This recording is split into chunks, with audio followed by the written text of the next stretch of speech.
Parte da Agrigento, da parte dell'Ordine degli Architetti, la richiesta ai sindaci per l'attivazione dei sistemi informatici utili a consentire lo svolgimento dell'attività libero-professionale che non è stata sottoposta a chiusura e sospensione dai decreti governativi. In questo momento di emergenza Covid-19, spiega Alfonso Cimino, nella qualità di presidente dell'Ordine degli Architetti di Agrigento, il nostro ordine con il suo consiglio sta lavorando non solo per fronteggiare l'emergenza, ma anche per immaginare quale sarà la nostra professione in futuro. Lo stiamo facendo insieme con le consulte regionali degli architetti e con il Consiglio nazionale, unici interlocutori nel sistema ordinistico per tutelare la nostra professione.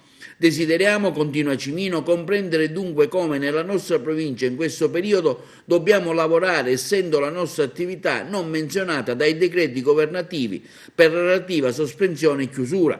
In tal senso abbiamo scritto ai sindaci e ai dirigenti degli uffici tecnici della provincia e per conoscenza anche al prefetto, in modo da conoscere quale organizzazione è stata posta negli uffici tecnici per l'apertura al pubblico, quali funzionari lavorano in smart working e se vi sono riferimenti telefonici o di posta elettronica per continuare a lavorare da remoto. Ci auguriamo, conclude il presidente Alfonso Cimino, che vi sia fortemente la collaborazione degli uffici comunali, ai quali abbiamo chiesto di attivare gli sportelli informatici SUA e SUAP fin dalla loro approvazione con la legge regionale 16, che ha recepito la 380 del 2001.